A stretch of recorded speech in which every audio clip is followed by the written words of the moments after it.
Hello everybody, welcome to Monday Morning Must Knows. My name is Merlin Rothfeld, and here are 3 important things to pay attention to for the upcoming trading week.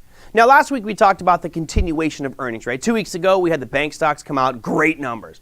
This week, or our past week, we had Netflix and you also had Tesla reporting. A lot of volatility there. It gets even better this week. I think that this is the motherlode of earnings season coming up in the upcoming trading week. Let's start things off there. We have 900 companies reporting earnings this week. That's right, 900. And on Monday, we start things off with the F in FAANG, Facebook reporting earnings. They had a pretty ugly slide the last few days of the last week, so we'll see if that continues here. You also have Kimberly-Clark, you have Logitech, and CDNS. Now, keeping on with the FAANG stocks, Tuesdays brings us Google and Microsoft. Yes, I know Microsoft's not one of the FAANG stocks, but it should be. We just can't come up with an acronym that incorporates the M yet. So we've got Google and Microsoft, General Electric, AMD, Twitter, Visa, Lockheed Martin, and dozens of other major names reporting on Tuesday.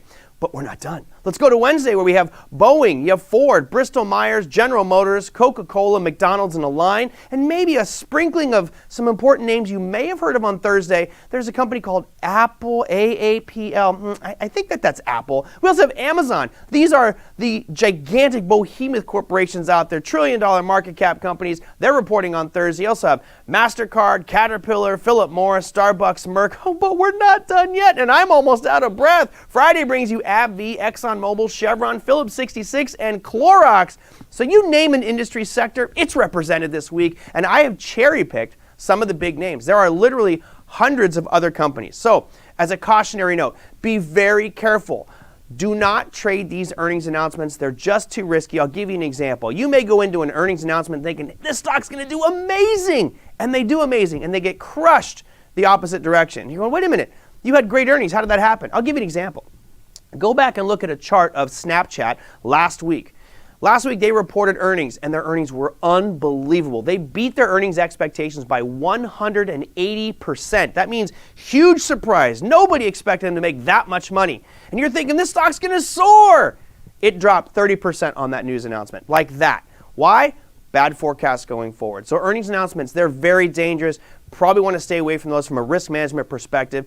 There is opportunity there, but is it really worth the risk for you? All right, let's look at some other things that might be moving our markets. We'll start things off with central bank rates. Now, of course, the main focus is on the U.S. However, there are some interest rate announcements going on around the world. We start things off on Wednesday at 10 a.m. Eastern Standard Time with the Bank of Canada. That's right, BOC. Now, they have an expectation to stay at 25 basis points, so no change expected there. You also have the Bank of Japan, which is right now at negative 0.1% and has been there for years, so really don't expect any change there. The only issue here is the Bank of Japan has been kind of back and forth with regards to when they're going to announce, so it's tentative for Wednesday.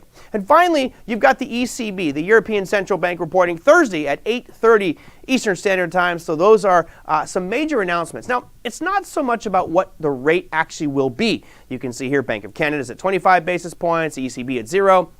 Don't expect any changes there, even though we saw New Zealand raise here recently. It's more about what they say about their economies going forward. And since we've had the Canadian dollar on a downtrend, the euro on a downtrend, who knows if their announcements might stall those or continue to push those trends even further. So be careful with those rate announcements at those times. And finally, my personal favorite of the week, cryptocurrency. Now, why is this so important? Well, we had history in the making last week. That's right. On Tuesday, you had the ProShares ETF finally go public. It's officially traded on the exchanges in the United States, meaning the Securities and Exchange Commission, the SEC, has said, you know what, we're okay with a Bitcoin ETF, here you go.